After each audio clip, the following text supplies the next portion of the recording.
tentang pengertian komunikasi interpersonal. Komunikasi interpersonal menurut G.N. Miller dan Steinberg mengatakan bahwa komunikasi secara interpersonal dapat dipandang sebagai komunikasi yang terjadi dalam suatu hubungan interpersonal. Sedangkan menurut Judy C. Pearson dan lain-lain menyatakan sebagaimana bahwa komunikasi ini adalah proses yang menggunakan pesan-pesan sebagai media perantara untuk menyampaikan maksud tertentu antara dua orang atau lebih dalam satu interaksi. Sedangkan menurut Ronald B. Adler dan lain-lain mengungkapkan bahwa komunikasi dengan sesama ini merupakan komunikasi secara kontekstual. Sedangkan menurut Joseph De Vito mengungkapkan bahwa komunikasi secara interpersonal adalah interaksi verbal dan nonverbal yang dilakukan antara dua orang atau lebih yang diantaranya memiliki ketergantungan. Yang terakhir adalah menurut Effendi mengatakan bahwa komunikasi secara interpersonal merupakan bentuk komunikasi paling efektif yang terjadi antara komunikan dan komunikator, karena dalam interaksinya kita dapat melihat secara keseluruhan bentuk sikap dan raut wajah dari lawan bicara. Elemen-elemen yang harus ada dalam komunikasi yang pertama adalah sumber penerima.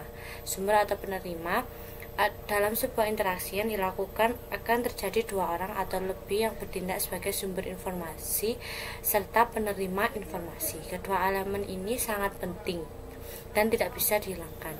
Yang kedua adalah pesan. Pesan sendiri diartikan sebagai sinyal yang dipandang sebagai stimuli atau rangsangan yang akan diterima oleh si penerima pesan oleh salah satu dari kelima indera kita.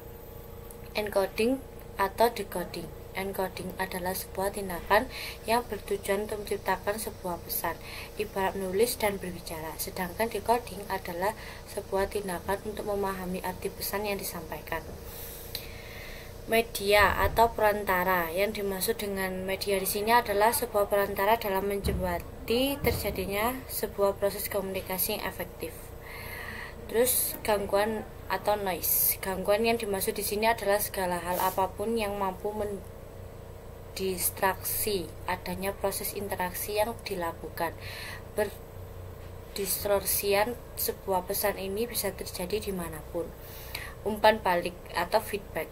Dalam sebuah interaksi efektif, komunikator dan komunikan akan saling memberikan feedback terhadap pesan yang kita terima sebagai bentuk dari respon pesan yang kita kirim atau terima. Konteks. Sebuah pembicaraan akan berlangsung dalam sebuah lingkungan tertentu, di mana lingkungan tersebut akan mempengaruhi isi pembicaraan yang dilakukan. Hal ini dinamakan dengan konteks. Yang terakhir adalah etika. Dalam melakukan komunikasi pasti akan timbul konsekuensi, di mana konsekuensi ini akan mempengaruhi interaksi selanjutnya.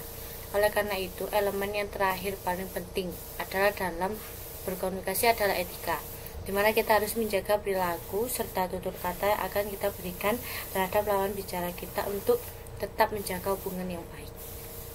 Sifat-sifat komunikasi.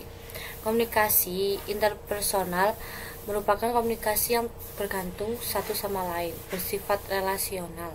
Komunikasi interpersonal juga berada pada satu kesatuan, melibatkan pesan verbal serta non-verbal. Komunikasi interpersonal terjadi dalam berbagai bentuk. Manfaat mempelajari komunikasi interpersonal dalam mendatangkan manfaat intelektual yang di dalamnya terkandung mengenai pemahaman terhadap orang lain dan diri sendiri. Memberikan manfaat praktis berupa pengalaman pribadi dalam melakukan interaksi dengan orang lain. Komunikasi ini dapat meningkatkan hubungan yang sudah terjalin dengan berbagai orang. Hal itu akan mempengaruhi perilaku seorang ke depannya. Komunikasi secara interpersonal membantu seseorang dalam memenuhi kebutuhan sosial yang dimiliki oleh manusia, bercakap-cakap untuk bertukar pikiran. Sekian.